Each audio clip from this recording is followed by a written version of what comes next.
Taking a step back in time, we looked at the Orpheum's original hand-drawn plans. They gave us context of a grand design and an intent to fully immerse the audience. An atmospheric garden oasis was beautifully created in this space. Surrounded by Spanish medieval, Baroque-style architecture, murals of mountains and forests under a deep blue domed sky. It was hailed an architectural and artistic marvel, expressing modern theater at its finest. We were inspired to marry today's technology to that original intent. Taking a step forward, we gathered sounds that are true to Arizona, mixing and layering hours of recordings, achieving realism to surround our audience. The domed sky is further brought to life, where advanced lighting and visuals are meticulously synced to captured sounds. Witness dusk till dawn and the expanse of our universe. All this magic to honor the Orpheum's original intent for audiences to lose themselves in this garden oasis and be drawn closer to the performance. These efforts are a nod to the Orpheum's history and performances past, present, and future. As stewards of this historic space, we look forward to welcoming you and walking beside you, one step into history, one step into the future.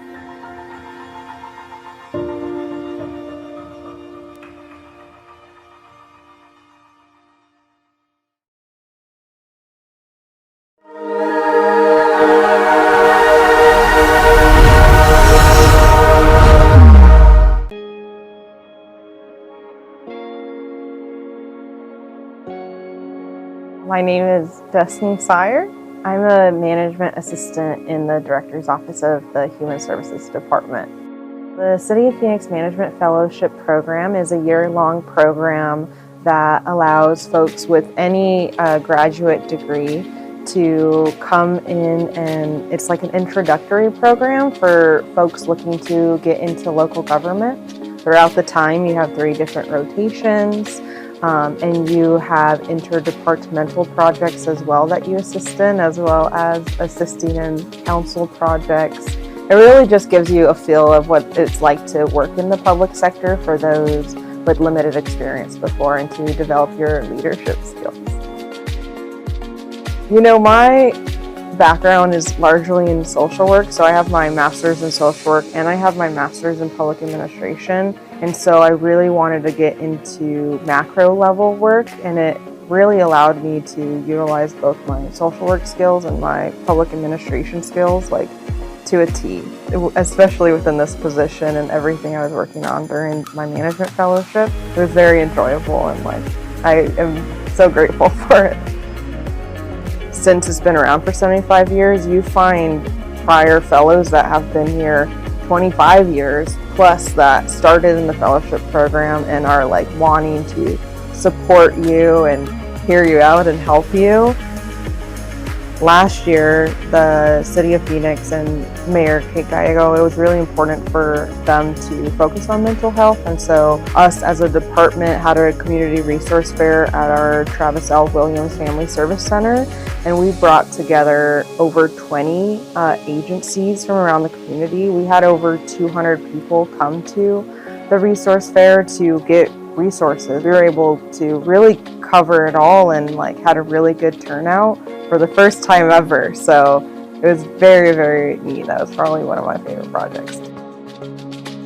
I feel like the fellowship is so unique, where you don't need to come from a public administration background. What I think is important about the fellowship program is that it allows a route for everyone to come in. No matter your background, you could still find your place in the city. And it's important that you do. I just really think the City of Phoenix Management Fellowship is so special for those that are looking to impact their community. And it really puts you in a position to just keep on growing and learning more in your career, especially if you're looking to stay in local government. So what I would say to someone that's applying is just to reach out. We're excited to talk to you, excited to have the community learn more about the program, because we're really looking for everyone. We're looking for you. So.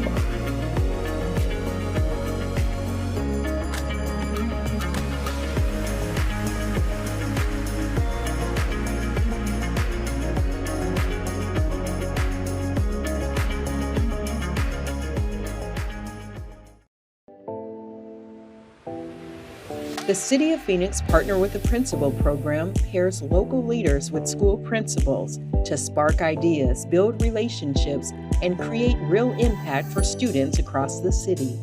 And after a day in the life experience, everyone gathered at GCU to continue discussions on how to turn inspiration into action, building partnerships that strengthen our schools and future workforce. Here's a look at some of those partnerships.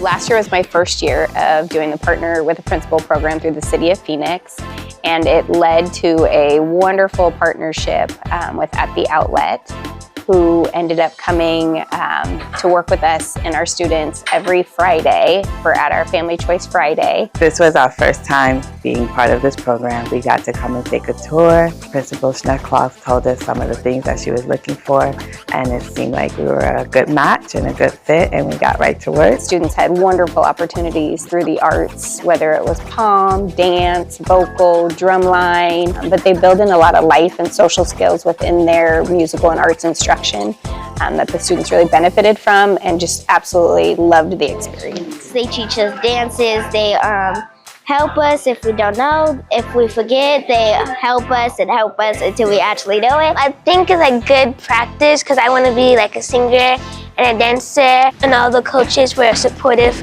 and we always had like a performance in front of our parents in the school, and it felt so good because they would clap for us.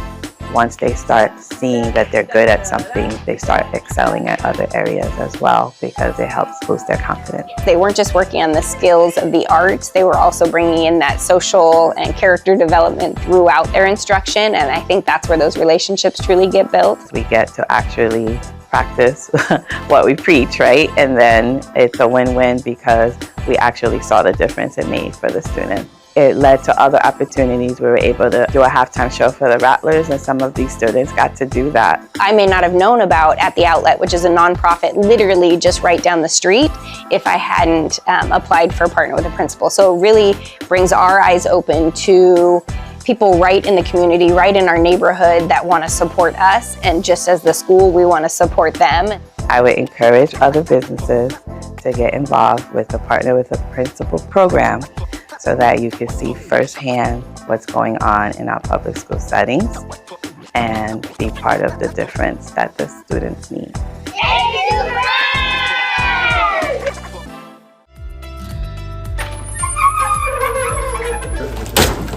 Kitchell came in today to do a beautification project here at William R. Sullivan Elementary with the Murphy School District, and they are painting our beautiful walls in the literacy hub. They're also doing an improvement with our bulletin boards with the different quotes. Not only does Kitchell want to be known as a great real estate company, but we want to be known as really a Phoenix institution that cares about those that we serve.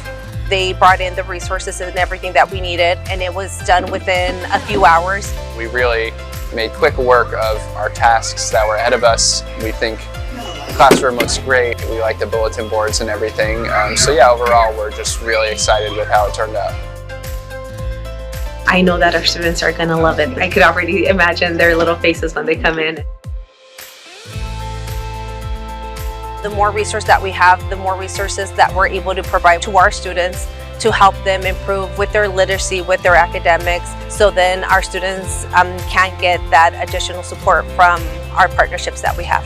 It's very important that we emphasize that the youth of today are the future leaders of tomorrow, and therefore we have to do all that we can to help make sure the kids have the right learning environment they need to succeed.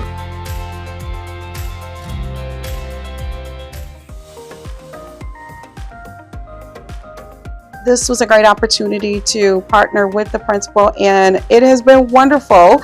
I have been coming over to Vista College Prep now. It's been 1 year, and it's been amazing working with Principal Roy. She immediately was so supportive, and I'm not really sure what we can provide for you. And she was like, no, it's not about me.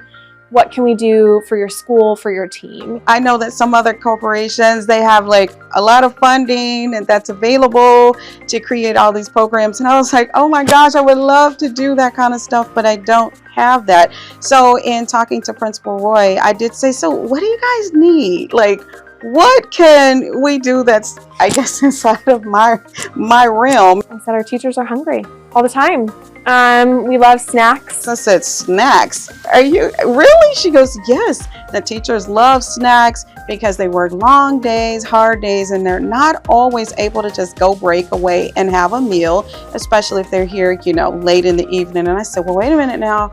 We can do snacks. I solicited the help of the community, like through LinkedIn, friends, family, Facebook. I'm like, look, these teachers need snacks. They're amazing. They're great. And everybody's like, you know what? I'm donating because teachers do need that extra layer of love. And so it was so easy to get it. So we set up a snack station in the leadership office. That's where it started. And then she said that she had some experience in public speaking and wellness.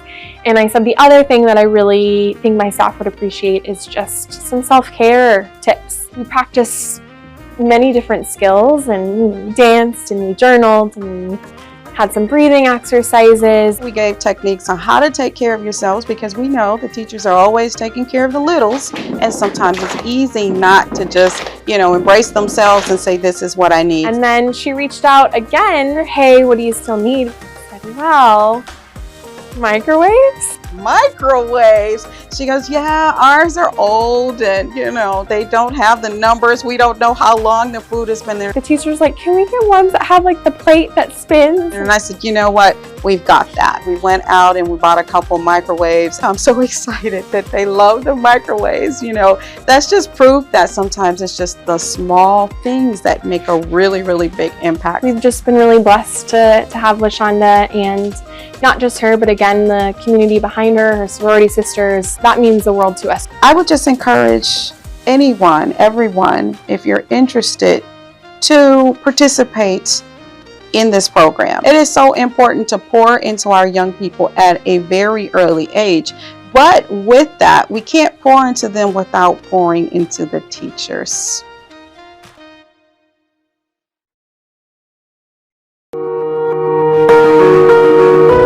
Phoenix isn't just a city. It's a community, diverse, vibrant, and always moving forward. At Phoenix TV, we bring you inside City Hall and beyond. From the services you rely on, to the stories that connect us all. Watch live meetings, local stories, and updates that matter to you. Phoenix TV, your city, your voice. Subscribe on YouTube. ADOT, connecting Arizona.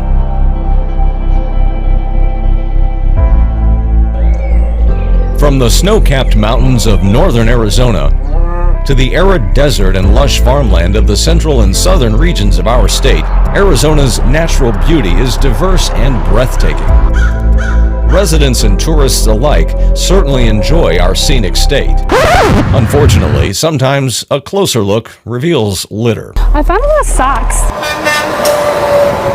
ADOT spends about $8 million a year cleaning up litter along our state highways. Removing litter from our roads and highways is a time-consuming and costly job that threatens to get worse as Arizona's population grows. Thank you for participating in the Adopt a Highway program. So we greatly appreciate the help of Arizona's citizens like you who volunteer in our Adopt a Highway program. Give your guys self a hand. Your group has graciously agreed to clean up litter along a specific section of highway for a period of 2 years. As you begin your efforts, please keep in mind that a public highway can be dangerous, and some basic safety issues must be considered before you start work. So, are you ready to tackle the trash? I'm ready. We ready. It is important that you properly prepare yourself for the workday. Proper clothing and hydration are two priorities. When it comes to water, ask yourself these questions and plan accordingly for your water supply. How many people will be in your group? How many hours do you plan to work? How many miles do you plan to cover? What is the forecast temperature for the day? Now, think about your location. Does your cell phone get service where your adopted road is in case of emergency? How far is the nearest medical facility? Next, think about what to wear. Since most everything in Arizona has thorns, long-sleeve shirts and pants are recommended because of the harsh terrain, cactus, reptiles, and insects you may encounter. Wear protective gloves and strong-soled shoes or boots. Avoid sandals or loose-fitting shoes. Don't forget your sunscreen, and you'll probably want a hat too. Congratulations! You're ready to pick up trash. Your group should carpool as much as possible to keep the number of cars on site to a minimum. And always remember to park as far away from the roadway as possible. Next, your group coordinator will conduct a safety meeting for all group members. Each person must wear a safety vest at all times. Safety vests, along with trash bags, will be supplied to you by ADOT. Remember, no children below the age of 12 or pets are permitted in the program or in the work area. For your safety, do not utilize music players. Your ears are often the first thing to warn you of imminent danger. Appoint a lookout for your group. Work facing oncoming traffic, and remember to stay at least 5 feet from the pavement edge. The fewer distractions for the traveling public and your group, the better. Now, when it comes to trash, know what you're picking up. If you cannot identify it, don't pick it up. This brings us to the topic of hazardous waste. Methamphetamine is the #1 drug abused in the United States and Arizona today, and is responsible for a lot of our violent crime. The sun is rising. Each pound of meth that is manufactured produces 5 to 6 pounds of hazardous materials as waste. So when you're out here on the roadway, don't pick up things that have tubing that is red, ice chests that are red, or red chemical bottles. Bad guys throw them out here because they don't want to get caught with them. Also, leave those corroded propane bottles alone. Used car batteries, needles, syringes, or anything that you don't know what it is. The best rule of thumb is if you are uncertain, don't touch it and inform local law enforcement. Remember, be alert.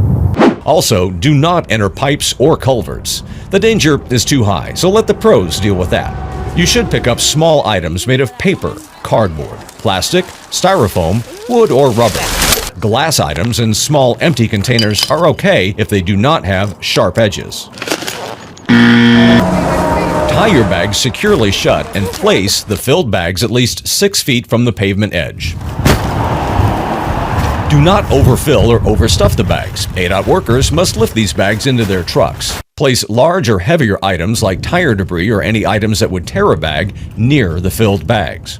Remember, don't move anything that could cause you or your team members physical harm. ADOT will remove your filled trash bags from the roadside after the cleanup is complete. Avoid overexertion and drink plenty of fluids to stay hydrated. Adopt a Highway program encourages recycling, so collect the recyclables and take them with you. Make sure your group has enough water and that on-site first aid is available. Leave snakes alone. People are bitten because they try to kill a snake or get a closer look at it. Keep hands and feet out of areas you cannot see. Don't pick up rocks or firewood. Be cautious and alert at all times. If you or a group member is bitten, wash the bite with soap and water. Immobilize the bitten area and keep it lower than the heart and get medical help. Remember, you signed a permit to do this. That permit has terms and conditions. It is very important that you read and abide by them. Inform your ADOT Adopt a Highway contact at least 5 days prior to the cleanup effort. We need to make sure your dates don't conflict with other highway uses, so it's very important to know who your Adopt a Highway contact is and that they have your contact information. We need to know as quickly as possible if a new coordinator is appointed or if you change any of your contact information. Make sure everyone in your group fills out a volunteer registration form before each cleanup. The Arizona Department of Transportation wants this to be a rewarding and safe experience for all of you. Volunteers like you make this program successful by giving your time and energy to make a positive impact on the environment. Your efforts are appreciated, very much so, not only by ADOT, but also by the citizens of Arizona and the visitors who will enjoy a cleaner state because of your hard work. So spread the word. Arizona, keep it grand.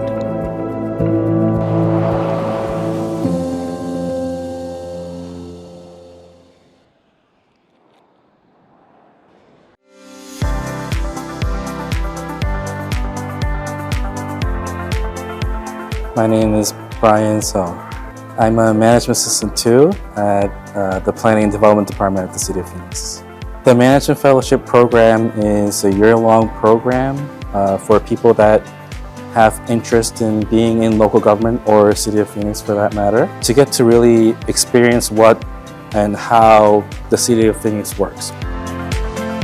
I was considering a career change into local government, so I felt a little nervous making that jump from academia to practice, and I felt like the Management Fellowship Program was a great way to make that jump, be okay to take risks, but be able to get access to really try to learn and absorb and really do a deeper dive on how local governments work. If I were to describe the Management Fellowship Program, I would say it felt like a classroom where I could really study and engage in whatever I wanted to do, and we had great teachers and mentors that could navigate me through the process. What I really appreciate about the program is that I was given really the fullest level of access to everybody that you could think of in the City of Phoenix, which is a wide range of diversity of people. A lot of great people that we got access to, got to interact with them and really learn from their expertise and receive great advice from them along the way. The Management Fellowship Program really gave me confidence that if I really put my head down and really try to understand how the city works, how things operate, how people operate, I can learn great things and I can achieve great things throughout my career at the City of Phoenix. The City of Phoenix set me up on a career of lifelong learning, which I really enjoy doing. So I'm just going to never run out of opportunities to learn at the City of Phoenix. If you're as curious as I am, if you're excited about learning new things and learning about public service and learning about what local government does to service people, I can't think of a better way than the Management Fellowship Program to do that.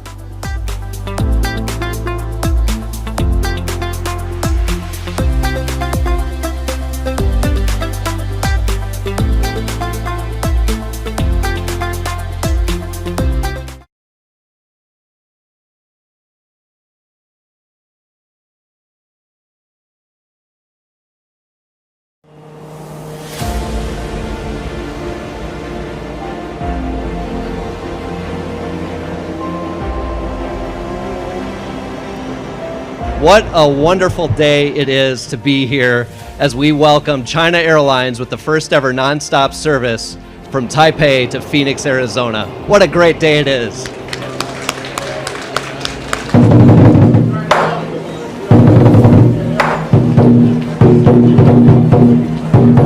It was an honor to be on that inaugural flight from Taipei, Taiwan to Phoenix. It is indicative of what I know is a tremendous partnership that is really going to propel this region, the relationship between the two countries. This new route is more than just a connection between two cities. It's a bridge between two dynamic regions. The economic impact of this year-round service is expected to exceed $100 million on an annual basis. Passenger traffic between Phoenix and Taipei has surged by more than 400% since 2019, highlighting the growing demand for this connection. We are thrilled to welcome travelers from the Silicon Island to the Silicon Desert. The future is bright, and this is just the beginning. This flight is not only about tourism, it's about forging more collaboration in our industries, in our technologies, in our exchanges in education, and in all fronts. We truly believe in this city potential and look forward to building even stronger partnership together in here. The milestone is possible because of your dedication. You had the confidence to make sure that this day happened, and I just want to thank you and the entire China Airlines team for allowing us to make that today possible.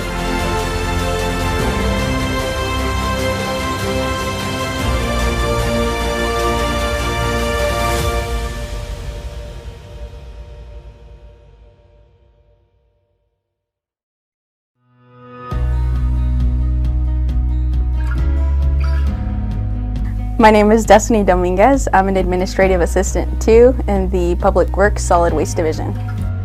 The Phoenix Management Fellowship Program is a year-long program where you rotate through 3 different departments, 4 months each, and during that time you really just have the opportunity to learn about different things happening in that department, and it all kind of ties back to the city manager's office, which is where you're housed. You're learning from these top-level staff. It's just such a year-long learning opportunity. The goal of the Phoenix Management Fellowship then, and I think now, since it's been around for 75 plus years, has been to help really just gain exposure to city operations. I grew up in Phoenix, and so when I began studying public service, public policy, and then eventually public administration, I knew that I wanted to pursue a career in local government. And so during one of my undergrad classes, I heard about the Phoenix Management Fellowship Program. And so thankfully I got it, really just about giving back to the community that gave so much to me growing up. And then obviously, I mean, Phoenix is the 5th largest city in the United States, largest council manager form of government. Like, who doesn't want to be a part of that? I was seeking a couple of things. I was seeking mentorship, just support, and then experiences that would be able to kind of carry me through my career, hopefully with the City of Phoenix, and thankfully I'm here now today. But that was all here at the City of Phoenix. I think people are often kind of worried about how large Phoenix is, 1.7 million people, 15,000 employees, but truly you have such a diverse group of people here at the city to learn from, who are willing to just help you get through anything and just willing to be there. So I think that commitment to just building up the Phoenix of tomorrow is what really intrigued me to be here, and I'm so thankful that I'm still here contributing to that. One of my favorite memories is really the community budget hearings, sitting in on those, listening to the community. The staff was always willing to listen. Them just being able to kind of have those conversations with them was really, really good to hear. Interacting with field staff, just administrative staff on a day-to-day basis, and the incredible executive team that we have here at the City of Phoenix, it's unparalleled. Having gone through the program, through that entirely crazy year, has prepared me now here, because the amount of connections that you have, the amount of resources that you're able to provide that a lot of people aren't aware of, I think it's a big benefit to me. I knew coming into the program that this was my calling, but now I know more than ever that it is. And I'm so thankful to be here at the City of Phoenix. Phoenix has it all, and this is a place to be. Who wouldn't want to be here at the Phoenix Management Fellowship Program?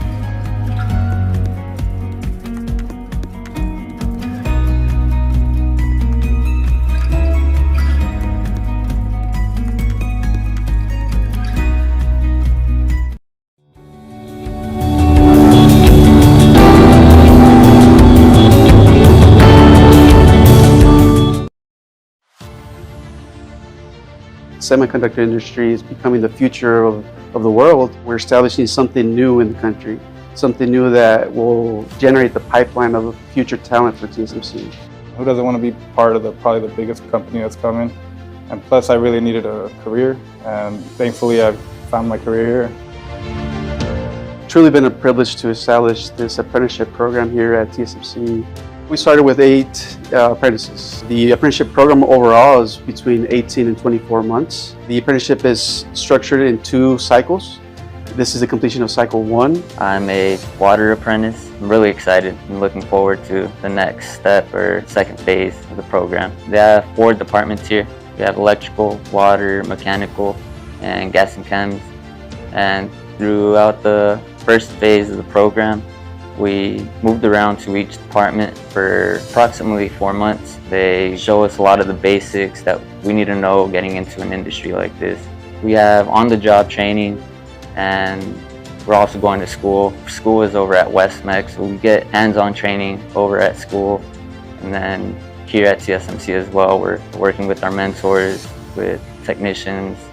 All of our supervisors support us, help us, and they give us everything that we need to succeed.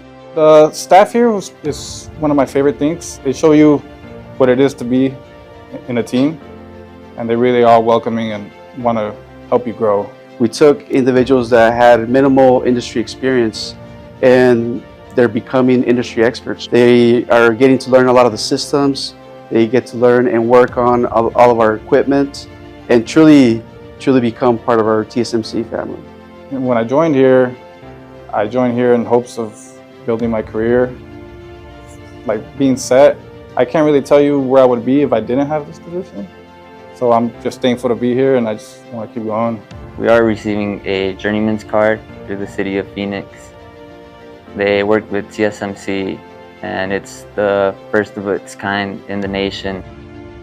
We love apprenticeships in the City of Phoenix. As you know, we believe in them. We use them ourselves. We took on the sponsorship role, which means these programs are actually the City of Phoenix programs, and employers now can join us, making folks like TSMC and other employers build this pipeline that will serve many different employers here in our community. Semiconductor industry is becoming the future of the world. It's important to have skilled people and people that are motivated to grow with the technology that's innovating every day. We did it! I just want to thank TSMC, the City of Phoenix, Westmec, Straight Mountain Community College for coming together and giving us this opportunity and helping our career grow, and for everything that they've done and all the work that they put in.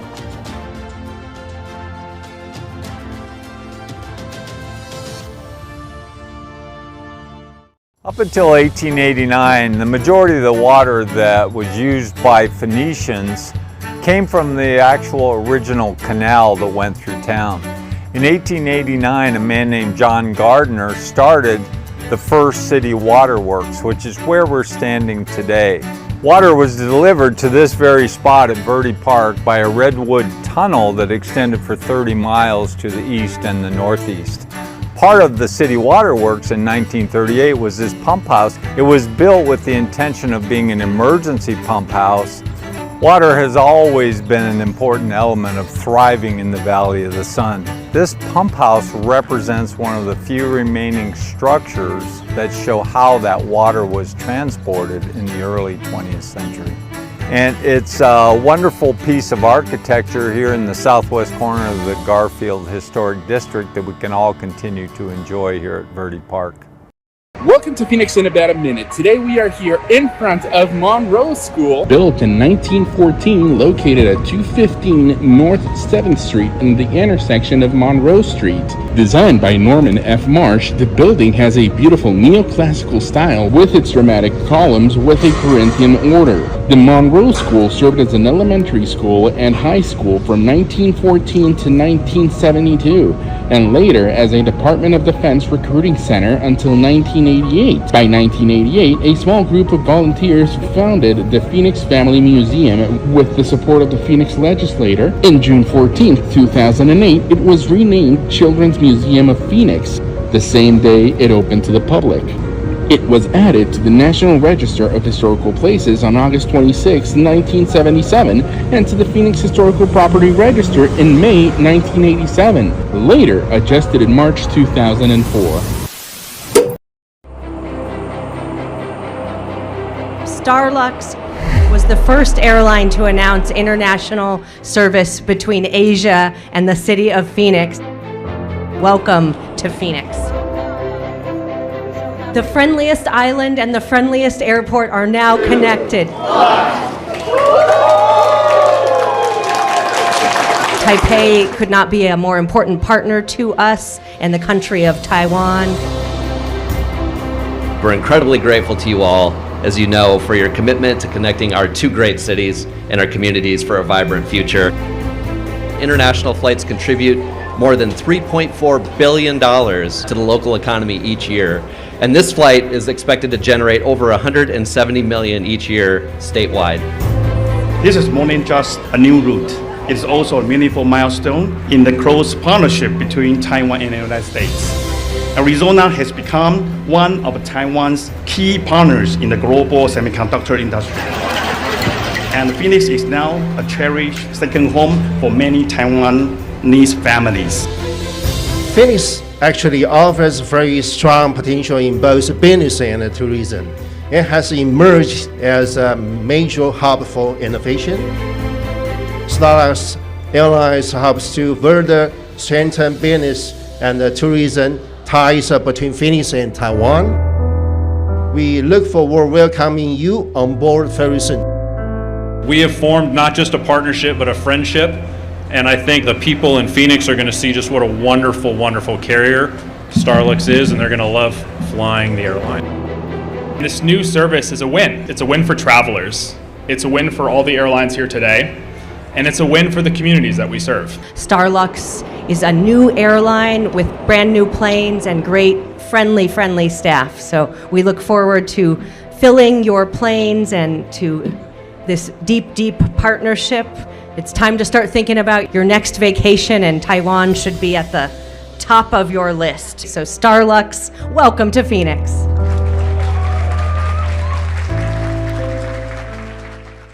One of the most interesting parts of the Phoenix area and the history of it was right in this area during World War II. There was actually a German POW camp with upwards of 3,000 prisoners in it at one time. During the fall and winter of 1944, specifically December 23rd, 25 of the prisoners had dug a tunnel over the last couple months and decided they were going to escape. And right here where this wonderful marker is where they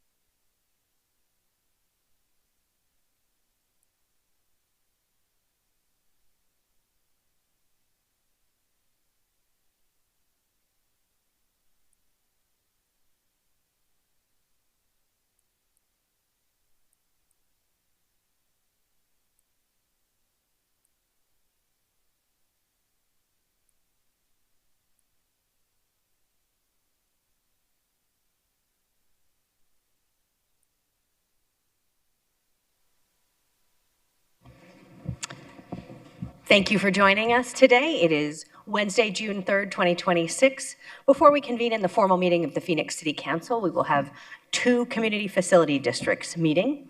I'll now call to order the Park Central Community Facilities District Board of Directors meeting. Will the clerk call the roll?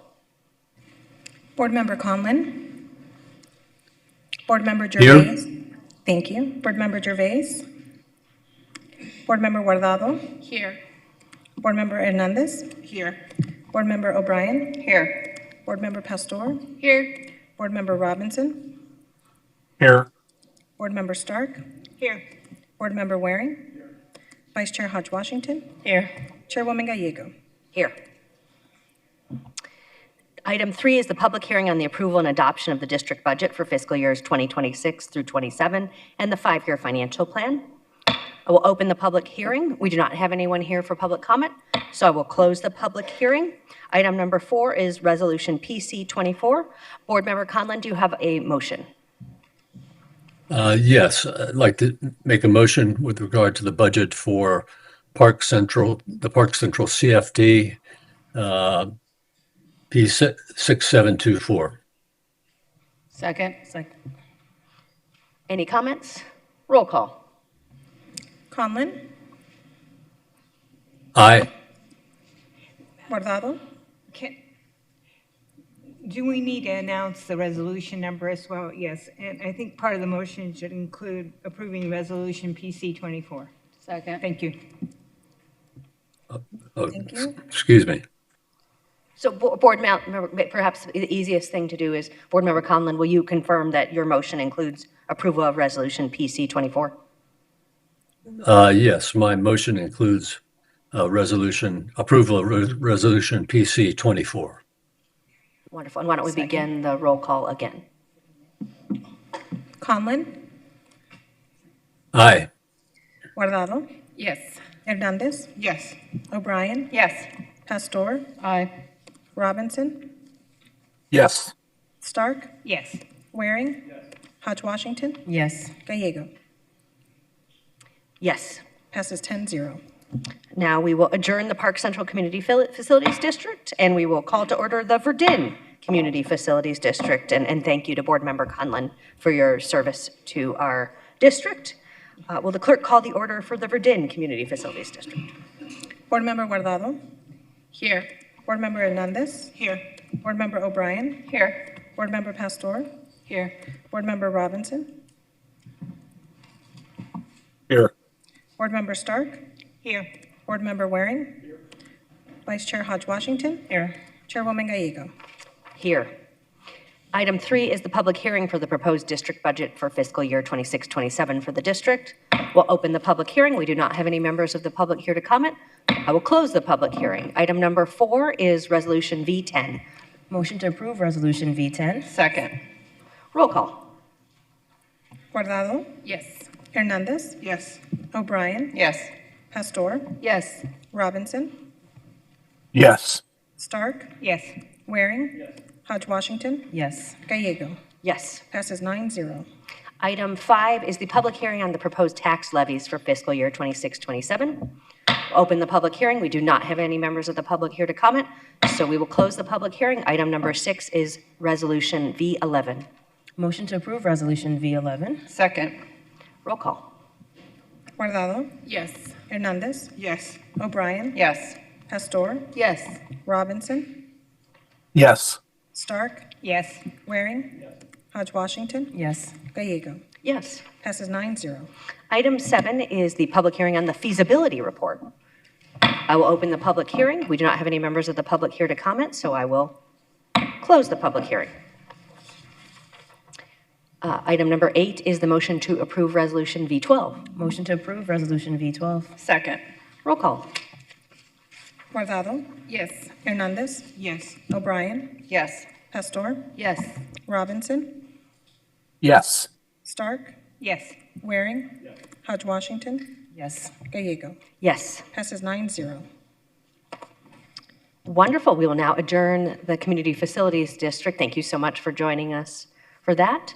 And we will go to the invocation and welcome forward the very busy police chaplain, Rabbi Levertov.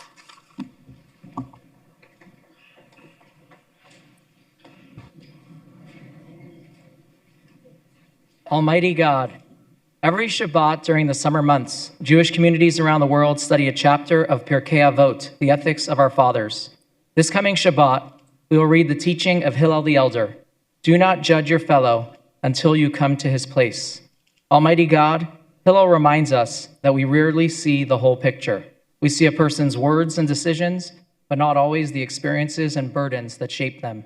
Only you know the full story of every human being. You remind us, Almighty God, that before judging another person, we should first seek to understand them.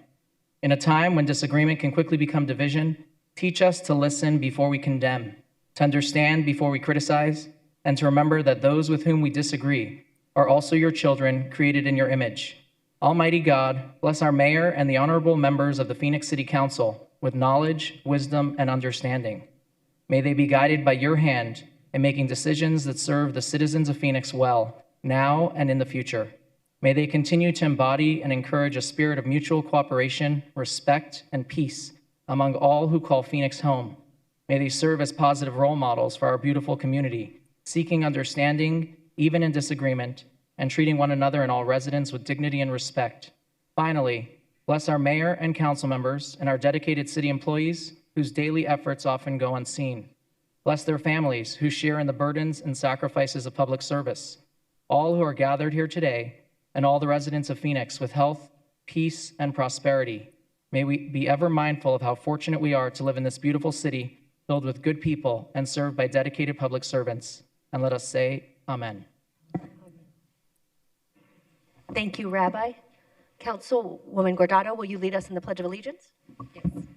I pledge allegiance to the flag of the United States of America and to the republic for which it stands, one nation, under God, indivisible, with liberty and justice for all.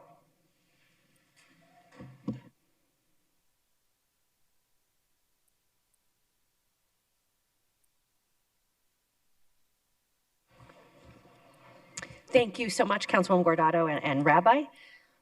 We'll now call to order the formal meeting of the Phoenix City Council. Will the clerk call the roll? Councilwoman Guardado. Here. Councilwoman Hernandez. Here. Councilwoman O'Brien. Here. Councilwoman Pastor. Here. Councilman Robinson. Here. Councilwoman Stark. Here. Councilman Waring. Here. Vice Mayor Hodge Washington. Here. Mayor Gallego. Here. Mario Barajas and Elsie Duarte are with us to provide Spanish interpretation. Mario, would you introduce your team? Yes, Mayor, thank you. Good afternoon. My name is Mario Barajas. I'll be working today with Elsie Duarte as Spanish interpreters for Spanish-speaking residents. I'll now take a moment to introduce ourselves to our Spanish-speaking residents. Buenas tardes. Yo soy Mario Barajas. Voy a estar trabajando junto con Elsie Duarte. Quisiéramos proveerles un par de datos o información para que se nos pueda facilitar la interpretación. Primeramente, si acaso van a estar dando un comentario público, favor de hablar de una manera clara, entendible, y si es que lo van a estar haciendo virtualmente, favor de evitar distracciones de fondo. Haciendo esto, se va a poder facilitar y se va a poder interpretar de la mejor manera posible. Muchas gracias. Thank you, Mayor. Thank you, Mario. Will the city clerk read the 24-hour paragraph? The titles of the following ordinance and resolution numbers on the agenda were available to the public at least 24 hours prior to this council meeting and therefore may be read by title or agenda item only. Ordinances number G7517 through 7522, S52902 through 52963, and resolutions 22380 through 22387. Thank you. I'll turn to the city attorney to explain public comments. Thank you, Mayor. Members of the public may speak for up to 2 minutes to comment on agenda items. Comments must be related to the agenda item and the action being considered by the council. General comments that go beyond the scope of the agenda item should be made during the citizen comment session at the end of the agenda. The City Council and staff cannot discuss or comment on matters relating to pending investigations, claims, or litigation. Additionally, any members of the public who appear before this council in their capacity as a lobbyist must, as required by Phoenix City Code, disclose this fact before addressing the council. The City Code states that speakers must express their comments respectfully and courteously. Use of profane language, threats, or personal attacks on members of the public, council members, or staff are not allowed. Such comments are disruptive and unrelated to the council's business. Any person who violates these rules may lose their opportunity to speak further and could be asked to leave. Thank you. Thank you so much. Item 1 is boards and commissions as revised. Vice Mayor. Motion to approve item 1. Second. Wonderful, and confirming as revised. Yes, Thank as you. revised. And then before we take this vote, I will turn to the Vice Mayor for a special recognition. Thank you so much, Mayor. I just wanted to take a brief moment to thank all of the members of the Neighborhood Block Watch Grant Review Committee, and in particular, Carmen Arrayes. Carmen has served the city on this committee for nearly 10 years, and most recently as chair. Through her leadership, our neighborhoods have received millions of dollars in funding to support public safety projects throughout the city. I want to say thank you, Carmen, for your dedication, thoughtfulness, and commitment to the city of Phoenix. Carmen, will you stand up? Thank you. We have a much safer city thanks to your leadership, and we are so grateful that you have presided over very diverse committee representing a very diverse city, and thank you for your work in this item on so many areas, but for a safer city. Thank you, Vice Mayor, for that great recognition. And we have some wonderful commissioners here today who are advising our city on land use development, the Human Services Commission, and the Business and Workforce Development Board. All of whom have contributed to really improving our city, and we're grateful for our new commissioners and our returning commissioners. Roll call. Guardado. Yes. Hernandez. Yes. O'Brien. Yes. Pastor. Yes. Robinson. Yes. Stark. Yes. Waring. Hodge Washington. Yes. Gallego. Yes. Passes 9-0. Thank you so much. And Heritage Commission as well. I'm sorry, I missed one. All right, please come forward for swearing in.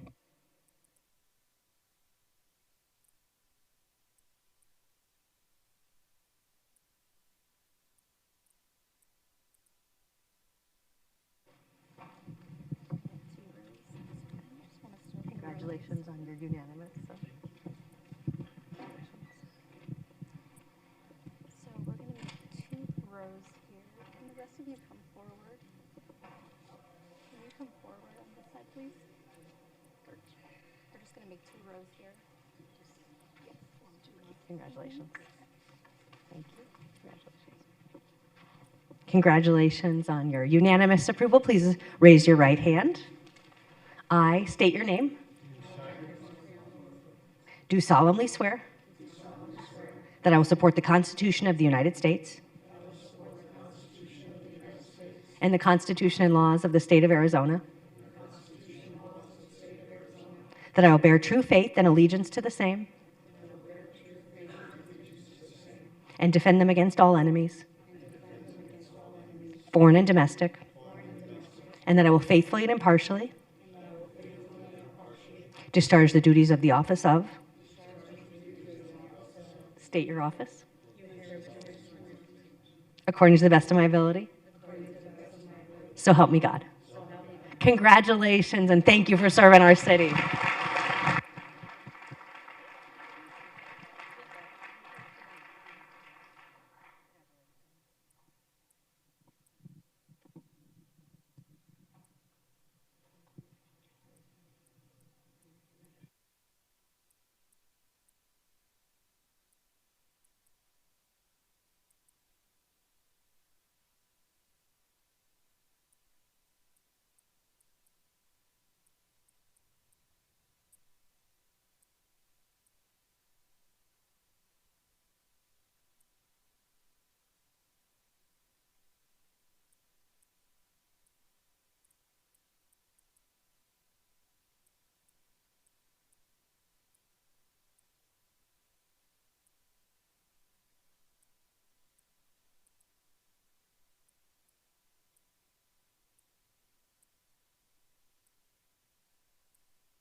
Well, thank you so much for stepping up for the city of Phoenix and helping us with some very important decisions. We are grateful to our commissioners and congratulations again.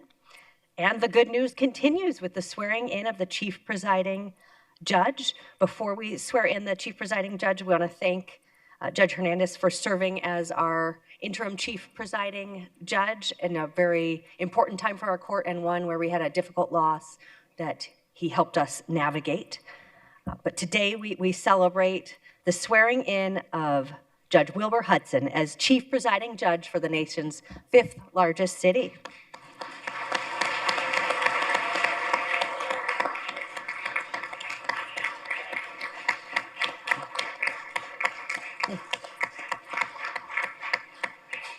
I will turn to the vice mayor to make a very important motion. Thank you, Mayor. I move to approve the swearing in of Judge Wilbur Hudson as Chief Presiding Judge. Second. We have a motion and a second. Roll call. Guardado. Yes. Hernandez. Yes. O'Brien. Yes. Pastor. Yes. Robinson. Yes. Stark. Yes. Waring. Hodge Washington. Yes. Gallego. Yes. Passes 9-0. Congratulations, Chief. And we'll now have you come forward. We have special guests who are joining us here today. We cannot introduce all of them, but I wanted to point out a few of the wonderful people in our audience today.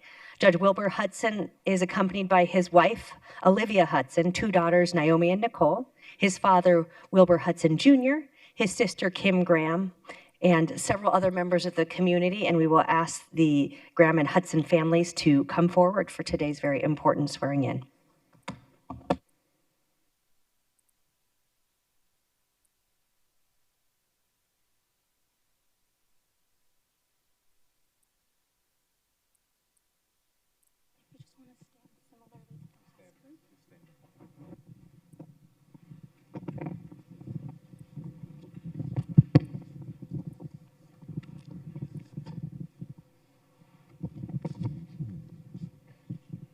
Please raise your right hand.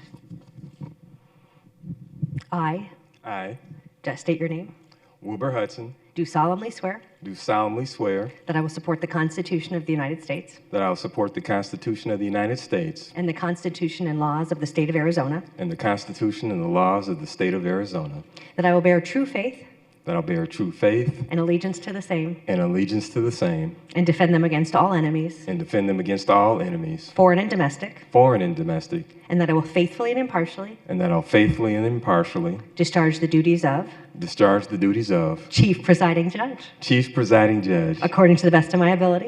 According to the best of my ability. So help me God. So help me God. Congratulations. Thank you.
Well, congratulations to our court system and to Chief Presiding Judge Wilbur Hudson. We're pleased for today's milestone. We next go to the liquor license portion of our agenda. The City of Phoenix provides an advisory role to the state of Arizona. Vice Mayor, do we have a motion? Motion to approve items 3 through 12. Second. We have a motion and a second. All those in favor say aye. Aye. Any opposed, nay? City Clerk, are we ready for ordinances, new business, planning and zoning? Yes, Mayor. Vice Mayor. Motion to approve items 13 through 107, except for the following: items 30 through 35, 76, and 106. Noting that item 107 is an add-on item, and can the clerk confirm if there are any other items that should be excluded for in-person public comment? Yes, Mayor, Vice Mayor, also excluding items 62 and 82. That's items 62 and 82. Second. Roll call. Guardado. Yes. Hernandez. Yes. O'Brien. Yes. Pastor. Yes. Robinson. Yes. Stark. Yes. Waring. Hodge Washington. Yes. Gallego. Yes. Passes 9-0. Thank you. We will now enter into a series of votes related to our budget. Item 30 is a public hearing on the 26 through 2031 Capital Improvement Program. I now declare the hearing open. Is there anyone wishing to speak? The public hearing is closed. Item 31 is the adoption of the 2026-2031 Capital Improvement Program. Mayor, I move for the adoption of Resolution 2382, the 2026 through 2031 Capital Improvement Program. Second. Any comments? Roll call. Guardado. Yes. Hernandez. Yes. O'Brien. Yes. Pastor. Yes. Robinson. Yes. Stark. Yes. Waring. Hodge Washington, Yes. Gallego. Yes. Passes 9-0. Item 32 is a public hearing on the adoption of the tentative 26 through 27 annual budget ordinances. I now declare the hearing open. Is there anyone wishing to speak? The hearing is closed. Item 33 is the adoption of the tentative 26 through 27 annual budget. Mayor, I move that item 33 be an ordinance S52904, the tentative 2026-2027 annual budget be adopted. Second. Will the clerk call the roll? Guardado, Yes. Hernandez, Yes. O'Brien, Yes. Pastor, Yes. Robinson, Yes. Stark, Yes. Waring, Hodge Washington, Yes. Gallego. Yes. Passes 9-0.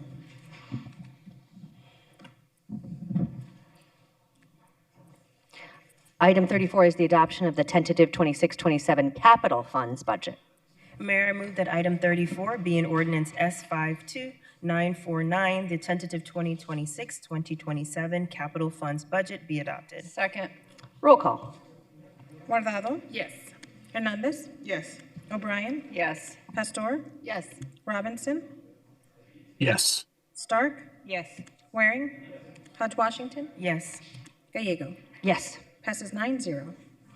Item 35 is the adoption of the tentative 26-27 reappropriated funds budget. Mayor, I move that item 35 be an ordinance S52905, the tentative 2026-2027 reappropriated funds budget be adopted. Second. Roll call. Guardado, Yes. Hernandez, Yes. O'Brien, Yes. Pastor, Yes.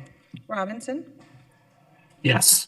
Stark, Yes. Waring, Hodge Washington, Yes. Gallego. Yes. Passes 9-0. Thank you, an important milestone in our budget. Thank you to my colleagues who work together. We are a diverse council and have unanimously passed today's budget milestone. Thank you to our city manager, city leadership, and budget team. Important vote. Item 62 is next. Vice Mayor. Motion to approve item 62. Second. We have a motion and a second. Diane Barker is here to provide public comment. Diane, come on down.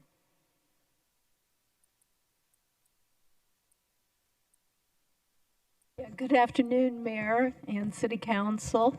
Blockwatch in our Roosevelt neighborhood on District 7 got one of these Blockwatch grants, and although I'm not the official spokesperson for our neighborhood, I am a member, and I once was on the board, and I remember, you know, the signage, how this creates awareness that we get this these different types of widgets to promote Blockwatch. And so I just want to say I appreciate it. I think it's helped the neighborhood to be informed and to be aware of one another for against blight and crime. Thank you. Thank you so much. Roll call. Guardado, Yes. Hernandez, Yes. O'Brien, Yes. Pastor, Thank you, Carmen. Yes. Robinson, Yes. Stark, Yes. Waring, Hodge Washington, Yes. Gallego. Yes. Passes 9-0. Thank you so much, and thank you to the Blockwatch team. Item 76, which is related to helicopters, is next. Vice Mayor. Motion to approve item 76. Second. We have a motion and a second. I'll turn to Councilwoman Hernandez. Thank you so much, Mayor. I just have a few questions on this item really quick.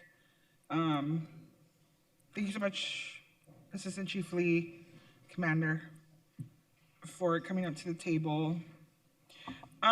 With this item, council is being asked to approve up to roughly $16 million for PD to buy new helicopters and related products and services to maintain the helicopters. How many helicopters do we anticipate buying with this allotted amount of money of up to $16 million?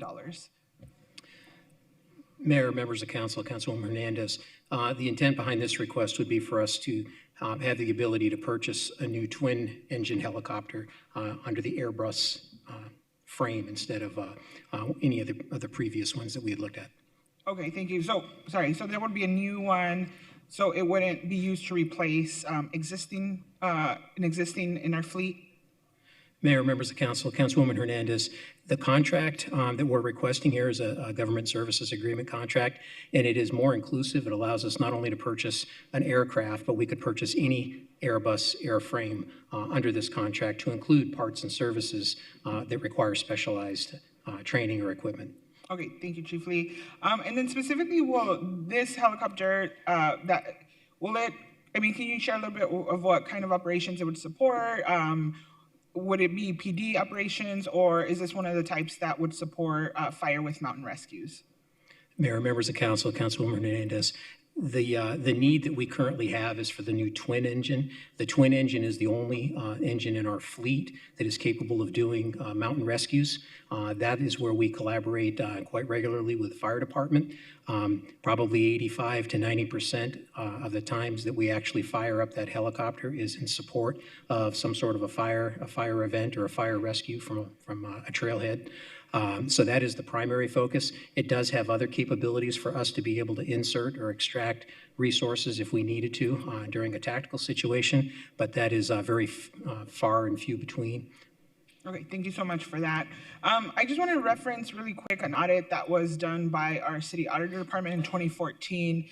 That audit looked at the overall PD Air Force and concluded that, and this is a quote from that audit, the unit's patrol helicopter fleet is larger than required to meet current air patrol levels and may be reduced by 3 aircraft without impairment to service levels or a significant increase in maintenance costs. The unit's current patrol flight schedule requires 2 functioning helicopters. 6 additional patrol helicopters are retained for training and maintenance coverage. The unit maintains the 2nd largest patrol helicopter fleet of the 13 comparable municipal police air support units surveyed, and flies the 3rd highest number of total scheduled flight hours. Even with the unit's reductions of 3 aircraft, 4 units surveyed would still fly more scheduled flight hours per aircraft, indicating underutilization of the unit's aircraft. Now, I realize that this audit was from 12 years ago, but are you aware if the city has followed the direction of that audit findings and reduced the overall number of helicopters we own and use? Mayor, members of council, Councilwoman Hernandez, in terms of the audit recommendations, I have not actually seen that audit, so I would have to get back to you with regard to the comparison between what was presented in that and what our current usage is today. I can tell you that there has been significant addition to the services that we're able to provide in terms of flight hours. And again, by adding technical capabilities such as the twin engine to the fleet, that does provide additional need and additional training and additional resources to be able to fly and complete those missions. Currently, right now, our fleet is comprised of 6 of the patrol helicopters that we use, and then we have the 1 rescue helicopter, the twin engine now, that we are looking to replace. We also have 2 fixed wings that we use for a variety of mission objectives. Okay, thank you. I'm just curious, moving forward, if we could, hopefully, once, maybe we could do another audit and see that if we are over, if we have over the number required, right, that are being underutilized in one area, maybe we can shift that over to make sure that we have the right resources in this area and maybe that's a way to get some more resources into other areas. So just curious on that. Okay, yeah, just if you could follow up, Chief Lee, with just information on that and your perspective on that, we really appreciate. Just want to see the data on that and see if there's a different, if we can really narrow down the need that we have for these overall for the city. Thank you so much. Those are all my questions, and then just a couple of comments. I'll be voting no on this item. It's really concerning to me that we as a council continue to throw tax dollars towards PD Air Force, especially when our own audit tells us that the Air Force is unnecessarily large and reducing its size would save our taxpayers money without impacting our ability to deliver services. Today, we just voted on the second of 3 budget votes for the fiscal year 26-27 budget. And that was a budget where the community has repeatedly asked for financial support for more shade, more support for families that are struggling with inflation, and Trump's attacks on immigrants and refugees. And we've told them, hey, we can't move the money there because we need to move it over here. And we don't know where we can get that money from, but yet here we are voting on an item for $16 million on a helicopter that we probably could find other ways to shift resources from the patrol side to this side. And to me, that's a little fiscally irresponsible, and so I cannot approve and support that today. Gotta do what's fiscally responsible for my constituents. Thank you so much. Councilwoman Gordado. Thank you, Mayor. And thank you guys so much for all of the work that you guys do, the police department does every single day. And I am proud to support this contract, which will ensure that the Phoenix Police Department's Air Support Unit continues to have the equipment and resources necessary to protect our residents and assist in critical public safety operations. These helicopters play an important role in supporting patrol operations, locating missing persons, and assisting with mountain rescue missions alongside the Phoenix Fire Department. I want to thank the police department, the finance department, and all of the city staff who worked on this procurement and carefully evaluated the best option for the city. Their commitment to maintaining reliable public safety resources helps ensure that Phoenix remains prepared to respond when our community needs it the most. I've seen these helicopters being used in Maryville, and we've heard from many residents on how grateful they are with all the different technology and all the different tools that we have as a city within the police department to be able to respond as soon as we can to a lot of these incidents. We've seen one too many incidents where we've known if we've had different technology, different resources, different tools, we would have been able to save a life. I'm so very grateful for this item to come forward and being able to continue to support you guys as you guys continue to think of ways on how is it that we continue to keep the community safe and that we continue to show the community where their tax dollars are being spent in a way that they want to see them spent. So thank you guys all so much. And thank you, Lori, for all of your hard work on this as well. Thank you. Thank you, Mayor. Thank you. This is a timely item. This weekend, some of us were at a new fire station on the southern portion of our city where there is a new helipad, which we hope will help us with rescues, including mountain rescues. It is 105 right now, and so time does matter with heat like we are experiencing. Roll call. Guardado. Yes. Hernandez. No. O'Brien. Yes. Pastor. Yes. Robinson. Yes. Stark. Yes. Waring. Yes. Hodge Washington. Yes. Gallego. Yes. Passes 8-1. We next go to item 82, which is related to bus service for fiscal year 26-27. Do we have a motion? Motion to approve item 82. Second. Motion and a second. We do have Diane Barker here.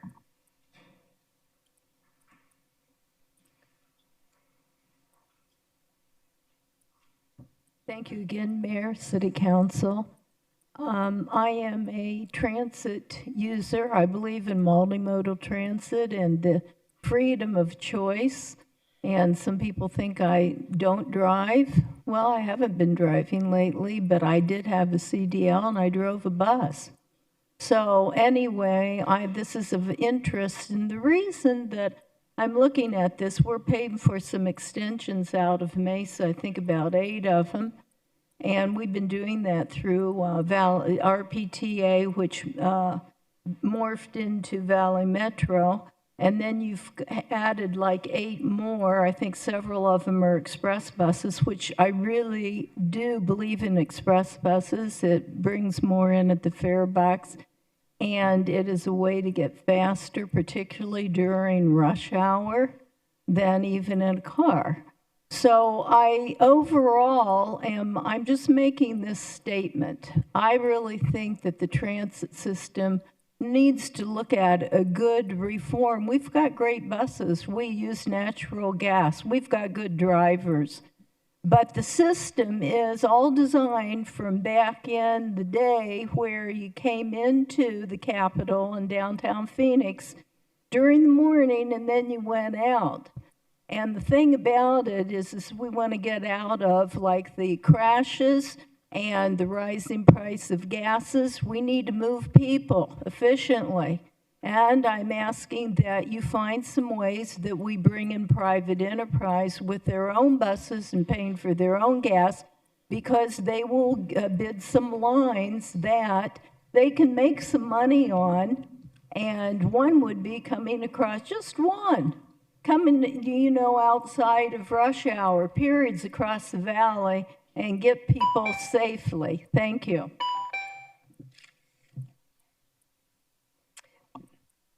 Thank you so much. Roll call. Guardado. Yes. Hernandez. Yes. O'Brien. Yes.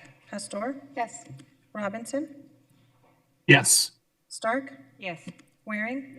Hodge Washington. Yes. Gallego. Yes. Passes 9-0. We next go to item 106. Will the city clerk read the title? Item 106 is for ordinance G7522, an ordinance amending Chapter 2, Article 1, Division 2, Section 2-14, and Chapter 2, Article 2, Division 1, Section 2-51 of the Phoenix City Code related to membership on the village planning committees. Vice Mayor. Motion to approve ordinance G7522. Second. We have a motion and a second. Roll call. Guardado. Yes. Hernandez. Yes. O'Brien. Yes. Pastor. Yes. Robinson. Yes. Stark. Yes. Waring. Hodge Washington. Yes. Gallego. Yes. Passes 9-0. Thank you so much. That concludes our agendized item, and I'll turn to our city attorney to explain the role of public comments. Thank you, Mayor. During citizen comment, members of the public may speak to the City Council for up to 3 minutes on issues of interest or concern. However, the matters addressed must be within the jurisdiction of the Phoenix City Council and on which the Council has the authority to act. The citizen comment section is limited to 30 minutes. The Arizona Open Meeting Law allows the City Council to listen to the comments, but prohibits Council members from discussing or acting on the issues presented. However, Council members may respond to criticism. Thank you so much. And a reminder, if you are receiving compensation to speak before the council, please disclose that. All right, we will begin with Tony Harris, followed by Tony Hill.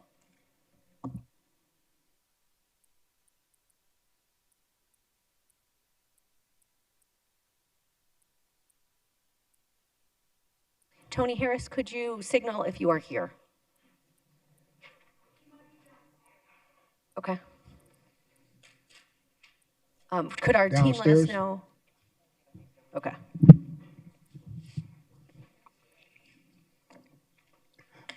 Yeah, I would just like to say, with regard to the homeless population, I've seen a lot more of them on the street and more tents coming up. And I don't know if there's a backlog on housing or not, but because of the conditions outside with the heat, if someone can get a lot of these people off the street and let them know where the cooling centers are so that they won't end up having a heat stroke or something like that, that would be great.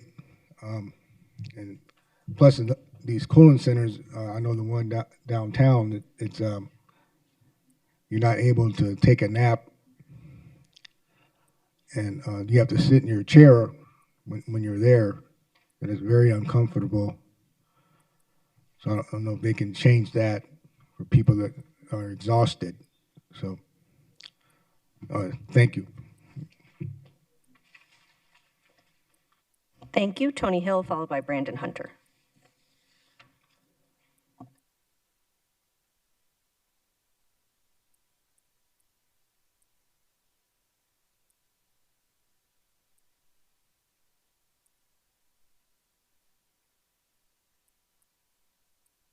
Hello.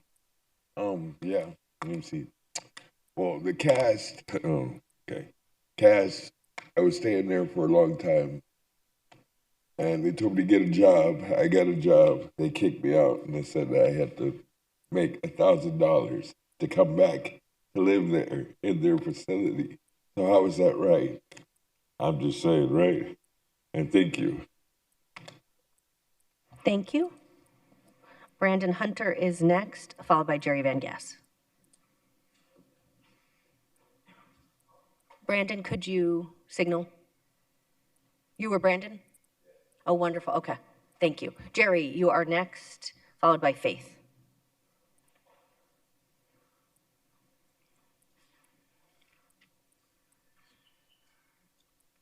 Good afternoon, Jerry Van Gass. I was here, let's see, in front of this body March 25th when you directed the Parks Department to rename Cesar Chavez Park and Community Center. And at that time we pushed, said we were going to push for renaming it after Jesse Owens, who lived here his last decade. And we subsequently, the next night at the Parks Board meeting, reiterated that. And since then, we began collecting signatures at the state meet from practically every track coach in the state. People have been on board for this for years, but this was, the first time an opportunity like this came along. And we, just last week, the Parks Department came out with, quote, their survey, which is anything but a survey. It's not a ballot, it's not a survey, there's no public discussion on it. It was just unilaterally put out there by the Parks Department. We've got real problems with that. But at the same time, a week ago tomorrow, USA Today came out with a real survey in conjunction with our 250th birthday of this country. And in it, the different sports, track and field is represented by the greatest track and field athlete ever, Jesse Owens. But they also said he was probably the most important athlete in U.S. history. Their survey ends July 4th. Our survey, which is up for debate as to being a survey, ends right around the same time. We should honor Jesse Owens with something. And we're pushing, for the park. We never mentioned the community center. But what's really ironic is he won his 4 gold medals in the 1936 Berlin Olympics in front of Adolf Hitler. Guess what? Germany has a boulevard that leads up to that Olympic stadium named after Jesse Owens. They have a monument for him in the quarters he lived in at the Olympic quarters there in Berlin. We can do better, folks. This is his hometown. Nothing is named after him by the city. Thank you. Thank you. Faith is next, followed by Clarissa Peterson.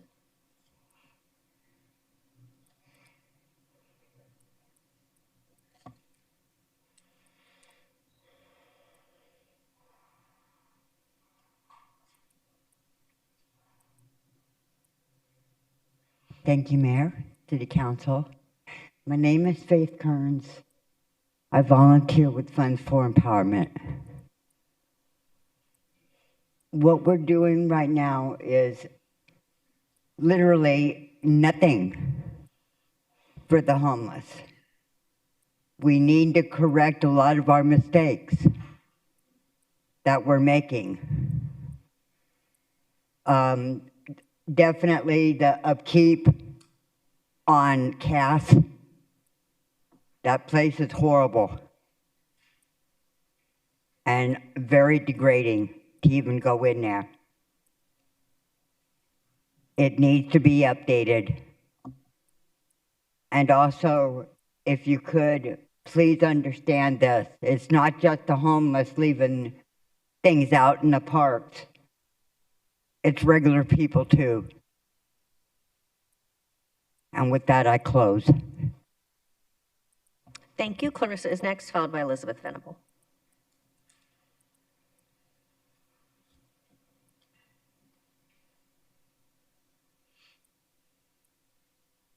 Hello, council and everybody, Mayor. I want to talk for the animals. They don't have a voice.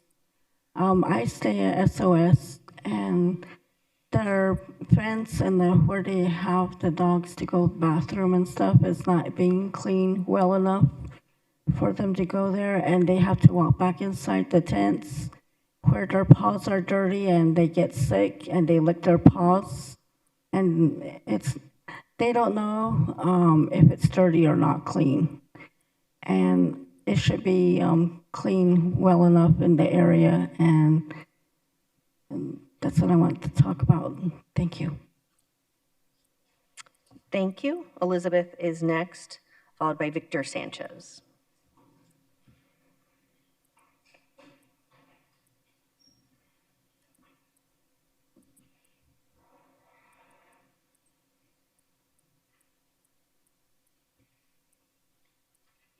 I'll just keep it short, probably. What I wanted to say is that one of the reasons why we're trying to have accountability or more standards in the SOS lot, and then also it would probably apply to other facilities, is because of a variety of different reasons. One of the things that needs to be improved is those exit numbers. And the more that the effectiveness of the programs can be improved, the better you can get compliance and also hopefully increase the number of exits that are positive exits from the SOS lot, which is pretty low. I think that there's like capriciousness about some of the disciplinary situation, and a lot of people don't understand. I think that it's partially because there isn't enough capacity in the city of Phoenix, even though, you know, you guys are making efforts. It's difficult because there's a lot of other resources that aren't there, and people sort of cycle in and out of these facilities without very little regard for, you know, standards. And so, you know, it's not just the heat or the living conditions, although those are problematic too. I think it's about making the systems effective so you get your return on investment, so you have, you know, positive effects on people's lives when they get to leave the facilities and don't just cycle in and out. And I think that that's really important, because if they do cycle in and out on something that's small, you know, it puts the burden back onto the community, and it also increases the demand for policing and other services. So we want to, you know, keep people in and help them succeed and get those positive exits. Thank you. Victor is next, followed by Carla Kendall.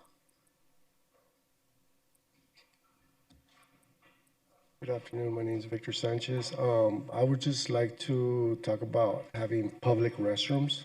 And it's not only for homeless people. I used to be homeless. I'm not homeless anymore. And having a public restroom through the cities, it would be a good idea. Instead of having people going into the alleys, you know, and getting busted by police. Thank you.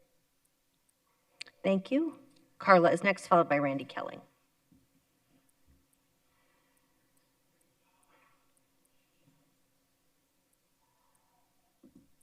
Hello, City Council and Mayor. I've never done this before, so excuse me. There's some issues that I want to discuss. First of all, we have a time during the day that they close the showers off so they can clean them. And other than that, we can't shower. And I went in Monday morning because I had my physical therapy appointment. So I walk a couple miles every morning, so I wanted to get cleaned up. 20 after 12, after they'd already cleaned, I had to pull the stair down to walk into it was a nightmare of disgust. You know, hair in the drain and smashed soap and filthy, you know, and I took a video of it, but where does the accountability come in when you rely on that, you know, that opportunity? And when I said something to one of the staff members, she just commented, well, if the stairs are up, that means don't go in them. nobody knows to do that because they don't have anybody to address that, you know, and I have several doctor's appointments that I go to, and regarding transportation, my physical therapies are after 1:30, so they said if I have any transportation issues after 2 o'clock, I have to either call a VAO or use the bus. And after 2.5 hours of physical therapy, who wants to walk another half mile to the bus stop, you know, just to get a ride home? And, you know, they have mail issues where we can only get mail from 1 to 4 on Monday. So Monday, I was at my physical therapy at night or evening. During dinner time, I asked one of the staff members for my mail, and she goes, oh, she points at the sign, only 1 to 4, you know. I don't want to get in trouble, so no, you can't. And I'm like, I wasn't here. I was at my doctor's, you know. And, you know, things like this really are disruptive because I've been waiting for 3 months or better for a letter from disability, and they said that they've sent it twice, which the mail is picked up at CAS and then brought back over, and I've never received a letter. So, you know, things like this that I've been waiting so I can get out of there. That's my time, I'm sorry. Thank you for your testimony. Randy is next, followed by Matthew Mansour.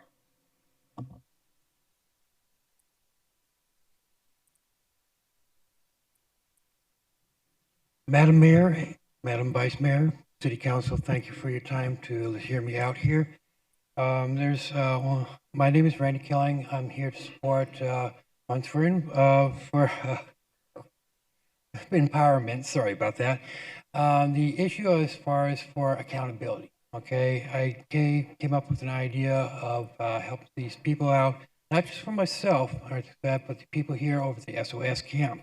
Okay, which is located on 15th Avenue and Jackson. The idea is to come up with carbon copies and other things not just for security itself, but the staff members and also clientele and things, so where everybody gets a chance to have a copy of what happened, a list of things that have been taken from them, which has been happening, and things, a lot of things have been disappearing. The carbon copy, I believe, would actually help instead so that we can keep track and accountability as far as for people who have things that are taken from them or things that they bring in or out. Okay, it's not just for any single individual or the staff themselves. It's just a suggestion from me that for the accountability where people are being accused wrongfully or something like that it's itemized what is wrong and everything like that so that it's clearly understood. Okay, not just assuming or accusations. It would save a lot of time and effort and a lot of headaches. The second thing is that as far as with the animals control itself and things for the areas being clean, that does really need to be clean and things with some sort of chemical and things because animals do walk in that stuff and it does go inside the tent area. So it's unhealthy for people and people are getting sick. Okay, I don't know if there's any way in the budget that you may be able to do something for that where it can get cleaned a lot better and where it's a lot more healthier for everybody else.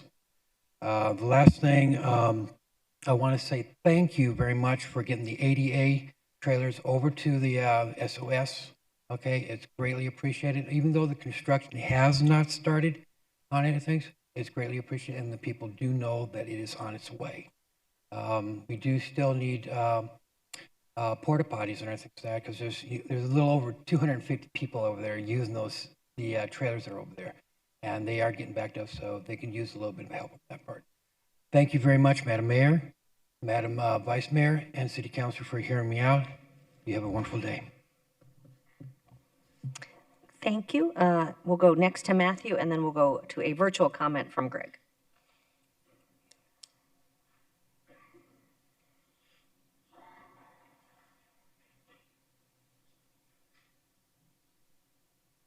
My name is Matthew Mansour. I just wanted to point out I've had the opportunity these past few weeks to just be out there, meet the homeless, just meet a lot of great people.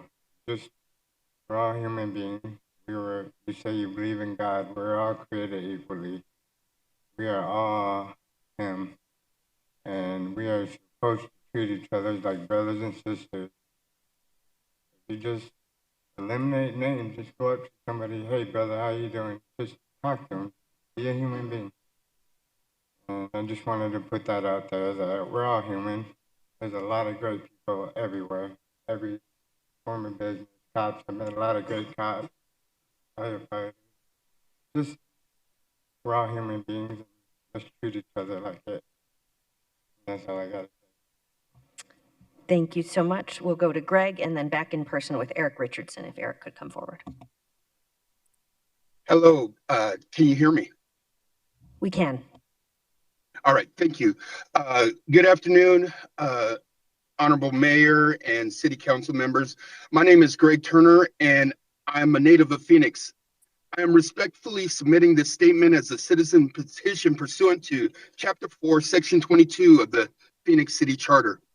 I am petitioning the City Council to provide guidance and consideration for the dedication of a crosswalk or pedestrian-controlled intersection at or near 25th Avenue and Greenway, where a pedestrian was fatally struck by an unlicensed and uninsured driver. The individual did not survive, and the driver ultimately faced no meaningful penalty. This request is not made for financial gain nor as a substitute for litigation. Rather, it's made in the interest of acknowledgement, accountability, and public safety. The circumstances surrounding this death reflect a preventable failure, one that aligns directly with the principles of the City of Phoenix's Vision Zero commitment, which recognizes that traffic fatalities are not inevitable accidents, but outcomes that can and should be prevented through system-level responsibility. The individual who lost her life was a mother, strong, independent, and deeply loved. Her surviving son was forced to endure both the loss itself and a legal outcome that left him without recognition or remedy. This petition seeks to ensure that her life is not reduced to a statistic or technicality, but instead acknowledged in a way that affirms the city's stated commitment to protecting pedestrians and learning from loss. And due to the outcome of the litigation, where my friend and his mother's relationship was trivialized, I'm respectfully requesting that the council direct the appropriate departments to advise on the process, criteria, and feasibility of dedicating any intersection in the vicinity of 25th Avenue and Greenway Road to the memory of Harriet Diamond. Such an action would represent good faith, shared values, and a clear statement that the city must responsibly be stewards of public resources. It also can recognize the human costs of preventable tragedies and is committed to preventing their reoccurrence. And that's my presentation to all of you. My friend, I heard the story and I just wanted to do my part because Harriet was so instrumental in my life and she was such a just wonderful woman, and to hear that she was taken away so abruptly and violently, and that through the litigation, they really attacked my friend's relationship to his mother. And he's just an unconventional guy, you know, and everybody grieves differently, but they were used that against him. And so I feel knowing Thank you so much for this important testimony, and we are sorry for your loss. We'll go next to Eric and then Michael Morris. Good afternoon, Madam Mayor and City Council. Thank you again for giving me this time to talk to you all. My name is Eric Richardson, and I represent Funds for Empowerment. And I'm also a resident at the SOS lot over there on 15th Avenue in Jackson. And what I want to discuss today is basically really well, kind of a small issue, but sort of. I mean, it has to do with basically our weekend breakfast, basically here at SOS. Usually, the weekend breakfast. Normally, we kind of nickname it the like continental breakfast because it's like similar to like the hotel. You get the breakfast you get at the hotel. I mean, it's really Monday to Friday we get like warm, like you know, what I'm saying warm meals or whatever. But on Saturdays, Sundays we get like cereal and fruit and other items basically. Well, it used to be like that basically. When I first got there, actually it's my second time staying at SOS. I stayed there before 2 years ago, and usually it was like again, cereal, milk, where we get like a muffin, um, uh, bagels, and just various types of oranges, bananas, and as time goes on now, recently it has dwindled down for some reason. I don't know if it's because funds been cut or whatever like that. But I mean, the breakfast they give us now, you wouldn't even see preschool kids get it. I mean, it's just a cereal and milk and banana. That's it, basically. It's like it's keep getting less and less. And then I think even Sunday, I didn't even get to eat breakfast basically because they ran out of food for some reason. I mean, because usually breakfast starts around 7 or whatever. I got there maybe like woke up like maybe like between 8:30 and 9, and they had already ran out basically. So I had to like wait till lunch, which is like around 11 o'clock to eat basically. So I don't know what y'all can do or whatever, but I think that needs to be looked at as far as why our breakfast is being cut down on the weekends. Thank you. Thank you so much. Michael is next, followed by Frank Urban.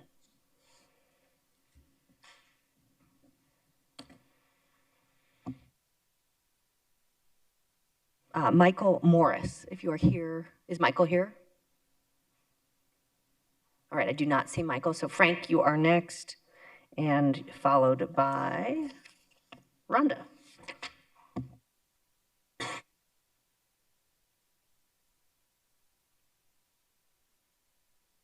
Hello there, Mayor, City Council. My name is Frank Urban. I'm with Fund for Empowerment. I'm here to speak on behalf of the bill you guys just approved, I guess. This bill is, well, to be blunt, cruel to a lot of people. It's not just the homeless. And I know you guys say that it's safety and, the medical waste that's left over in the parks after they get the treatment. But limiting it just to 2 times per month per park in Phoenix is just ridiculous. I mean, and the timing of this, we're just starting our 3-month heat wave. So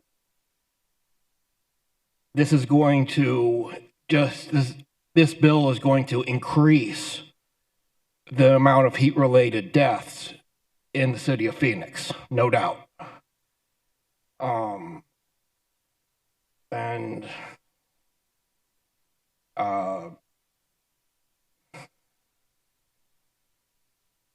That's all I got to say. Thank you. Rhonda is next, followed by William Kirkland. Rhonda, are you here? All right, William is next, followed by, we'll see how much time we have left. So William is next. Good afternoon. My name is William Kirkland. I'm with SOS and Miss Elizabeth. I come here for the first time to y'all's last meeting. I only had one thing to say. And the way I was raised, when you ask somebody something and it's followed up by action, which is what y'all did, I don't know which one you did, when that was approving the ice and all at SOS. Everybody, dang, they're skipping. I mean, so less than 24 hours, I go back, and there's all the ice we need. So I just want to thank you, just flat out. I mean, wonderful. So you got my vote. Thank you. Lee is next. Lee Ellis. Lee, are you with us? I do not see Lee. Okay, then our final speaker will be David Morgan.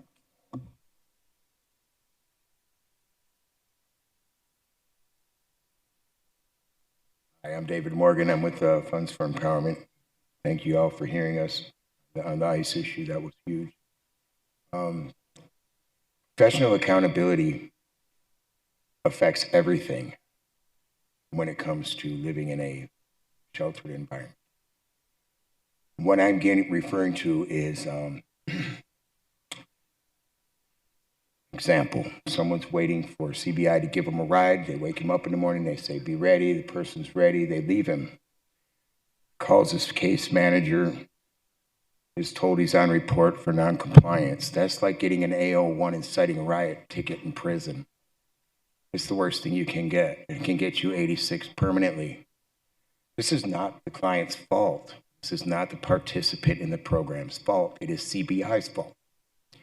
CBI needs to be held accountable. Now, I went through this with Rachel Milne with Office of Homeless Solutions, Jeremy, and the guy that runs the yard, which is Ika.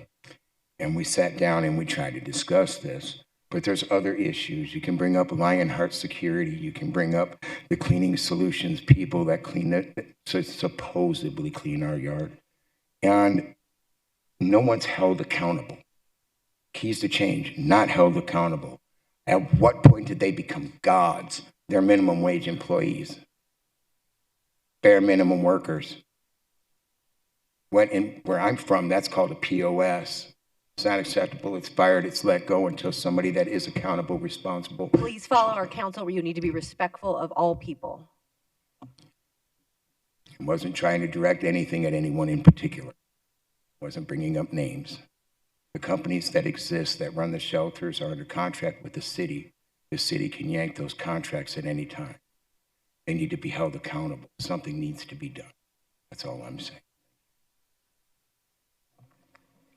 Thank you. That is everyone we have signed up for public comment. We are adjourned.